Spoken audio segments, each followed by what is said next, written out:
እንደው በእውነት ብትመለሱ ለልጆቻችሁ። ምክንያቱም ሳምሪ ምርጥ ልጅ ናት አውቃለሁ። ያ ሁሉ የእናቷን ስድብ ያ ሁሉ ነገር ችላ በዚህ በወጣትነቷ 2 ልጅ ወልዳ ታማኝ ሆና 7 ዓመት አብራችሁ ኖራችኋል። ምንም ስለሷ መልካምነት አይካድም። አሁን ከተጣላችሁ በኋላ ነው በእናቷ ምክንያት ያለው ነገር በቃ ሰው ጥላቻ እየደረሰባት ያለውና ኧረ ኮሜንታተሮች ተረጋጉ እንዴ! ለልጆች ብቻ ደግሞ ብለሽ የምትኖሪ ህይወት አይሆንም። ገባሽ? ለልጆች ብቻ ደግሞ ተብሎ አይኖርም። በስተመጨረሻ ፋኒና ሳምሪን በተመለከተ እርቃቸውንም ባስመለከተ ጉዳይ አዳዲስ ጉዳዮች በውስጥ መረጃዎቹ እየደረሱኝ ይገኛሉ። ይህንን አስመልክቶ በብዙ ጉዳዮች ስትናገር ሀሳብ ስትሰጥ የነበረችው የሳምሪና ጂጂኪያ እርቃቸውን በተመለከተ ያልተጠበቀ ንግግርም ተናግራለች። ሙሉውን ዝርዝር ጉዳዩን ይዘን መተናል። ዛሬ ይዘን ከመጣነው ጉዳይ ጋርም እናንተ እውነት ፋኒና ሳምሪ ቢስማሙ ይሻላል ወይስ ባይስማሙ የሚለውን ጨዋነት በተሞላው መልኩም ኮሜንት ታችሁን እንድታስቀምጡልኝ በአክብሮት እጠይቃለሁ። ጂጂ ያለችውን ነገር ስለ እርቁን ነግራችሁና ቀጥላችሁ ሐሳባችሁን ታስቀምጡልኛላችሁ።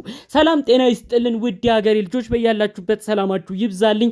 ዛሬም አዳዲስ በሆኑ ጉዳዮች ብቅ ብለናል። ለዚህ ቻናል አዲስ ከሆናችሁ ሰብስክራይብ በማድረግ ሁሌ የምንለቃቸው ቪዲዮዎች እንዲደርሱ ይሁን። ቀጥታ ይዘን ወደ መጣነው ዝርዝር መረጃዎቻችን እናልፋለን። እንግዲህ የፋኒና ሳምሪ መለየት ከተሰማ 4-5 ወራት እየተቆጠረ ነው። እልህ እየተያያዙ ነው። ታዲያ አሁን ላይ ጉዳዩ ረገብ ሲል ባካችሁ እናንተ ተስማሙ።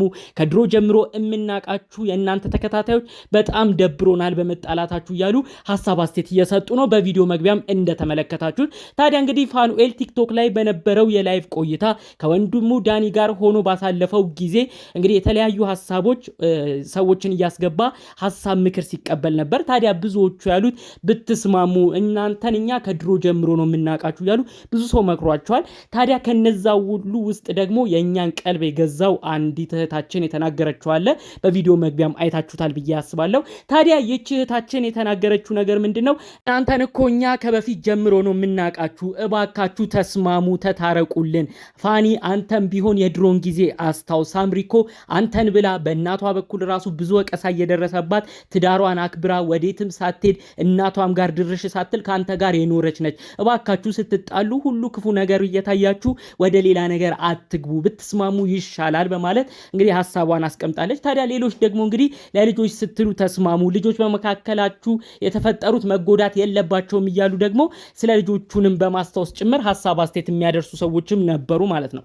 ታዲያ እንግዲህ ይህንን አስመልክቶ ግን ፋኑኤል ልጆችን ሲባል እኮ መጎዳት እዚህ ጋር አያስፈልግም፣ ክብር የሌለበት ነገር እንዴት ሊቀጥል ይችላል? ለልጅ ተብሎ ደግሞ ምን ማጣት እኔ አላምንበትም ሲሉሉ ሐሳብ አስተያየቱን ሰጥቷል ማለት ነው። ታዲያ እንግዲህ በሌላ በኩል ደግሞ ያሉ ሰዎች እባካችሁ እነዚህ ልጆች አታስጨንቋቸው።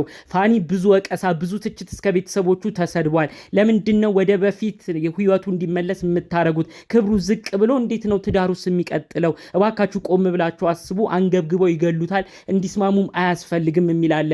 በሳምሪ በኩል ደግሞ በመሆን ሳምሪም ጠንካራ ነች፣ አሁን ለብቻዋ ስራዋ ላይ ታተኩር። ፋኑኤል እኮ ስራ አይወድም መስማማትም የለባቸውም እያለ ደግሞ እንግዲህ አንዳንዱ ሰው እንዳይስማሙም የሚናገራለ። ታዲያ ከዚህ ጉዳይ ጋር ተያይዞ በብዙ ሁኔታ ሐሳብ አስተያየት ስትሰጥ የነበረችው የሳምሪ እናት የሆነችው ጂጂኪያ እርቁን በተመለከተ ተጠይቃ በተለይ ቤንጃ ፖድካስት ላይም ሌላ ቲክቶክ ላይቭ ላይም ተጠይቃ የመለሰችው ወሳኝ ነጥብ አለ ማለት ነው። ቤንጃ ፖድካስት ላይ ምንድነው ያንቺስ ተጽዕኖ እንዲታረቁ እንዲስማሙ ትፈልጊያለሽ ወይ ስትባል እንግዲህ አሁን ላይ እንዲስማሙ እንደማትፈልግ በተለይ ደግሞ አሁን ያሉበት ነገር ጥሩ ነገር ስላልሆነ እልህ መያያዙም ስላልበረደ ሌላ ነገር ውስጥ መግባታቸው አይቀርም። እነሱ አንድ ነገር ሆኖ ቢጎዳዱ ልጆች ብቻቸውን ይቀራሉ። እናትም አባትም አጣው እኔ ብቻ አልፈልግም አሁን ላይ አንድ ላይም እንዲሆኑ ምናልባት ወደፊት ፈጣሪ ካለ አይነት ነገር ብላ በቃ የሆነ እንትን ቀለል አርጋ ነው እንደው ምናልባት ብላ የተመለሰችው። ታዲያ ያንን አስመልክቶ ደግሞ ቲክቶክ ላይቭ ላይ በቅርቡ ስትገባ ብዙዎች እየጠየቋት ነበር። ጂጂ ምን አይነት ሐሳብ አለሽ? አሁንስ እንዴት ነው እንዲስማሙ አትፈልጊም ወይ ያላት ነበረ። እኔ በቃ ይቅርታ አድርጉልኝ፣ በፍጹም እሱ ለልጄ አይገባም፣ የልጄን ስታንዳርድ አያሟላም፣ ለልጄም አይመጥንም፣ እሱ ለኛ ቤትም አያስፈልግም፣ በቃ እንዲቀጥሉ አልፈልግም አልፈልግም። እነሱ አንድ ላይ ቀጠሉ ማለት እኔ በቃ ከባድ ነገር ውስጥ ነው ምገባው። በቃ በአጠቃላዩ እንዲቀጥሉም አልፈልግም እያለች ነው እየዛተች በድጋሚ ስትናገር የነበረው ማለት ነው። ይህንንም አስመልክቶ ብዙዎች በመደናገጥ እባክሽ ጂጂኪያ ምንም ቢሆን ለልጆችሽ ልጆች ማሰብ አለብሽ፣ አያታቸው ነሽ፣ አንቺ አያት እንደመሆንሽ ለልጆቹ ማሰብ አለብሽ። ሁለቱ አንድ ላይ ሲሆኑ እኮ ነው ጥሩ የሚሆነው። ለልጆችም ጥሩ ነገር ይዘው የሚያድጉት እናትም አባትም ፍቅር ሳይለያቸው ሲቀር ነው።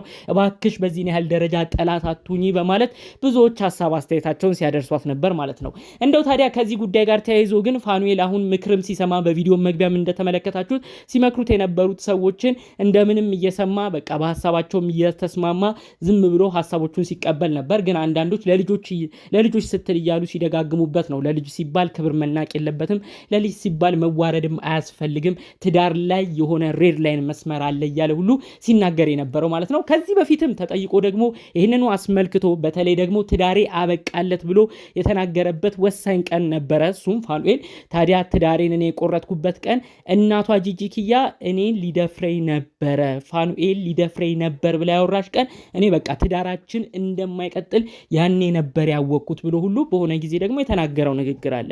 ስለዚህ ታዲያ አሁን እኛ የሚገባን አንድ እውነት አለ። ፋኒና ሳምሪ ይዋደዱ ነበር። አዎ ይህንን ማንም አይክድም።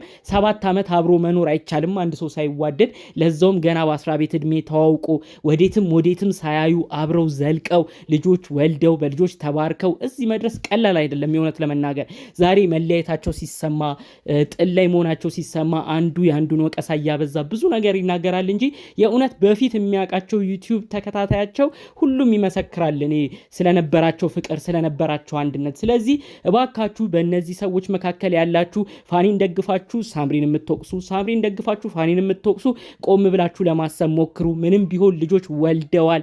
ቢቻል አብረው ቢስማሙ፣ ካልሆነም ደግሞ በክብር ሆነው ልጆቻቸውን የሚያሳድጉበት ነገር እንዲፈጠር የተቻላችሁን ነገር ለማድረግ ሞክሩ እንጂ እነዚህ ሰዎች ተለያይተው የማይለያዩ መካከል እየገባችሁ የማይሆን ሀሳብ አስተያየት የምትሰጡ ሰዎች ከእንደዚህ አይነት ነገር ተቆጠቡ ለማለት ነው የምፈልገው። ጠቅለል ባለ መልኩ ግን እንደው እናንተ በዛሬው ቪዲዮ በዛሬው ሀሳብ ምን አይነት ነገር ኮመንት ታደርጋላችሁ? ፋኒና ሳምሪ እውነት አንድ ላይ ሆኖ ቢቀጥሉ ይሻላል ትላላችሁ ወይስ ፋኒና ሳምሪ ብዙ ነገር አሁን ርቀት የሄዱበት ነገር ከባድ ነገር ሆኗል፣ አንዱ የአንዱን ቤተሰብ መናናቁም በስቷል፣ በሊያዩ ይሻላል፣ ለሰላም ሲባል አንድ ላይ ባይሆኑስ ይሻላል ብላችሁ ታስባላችሁ?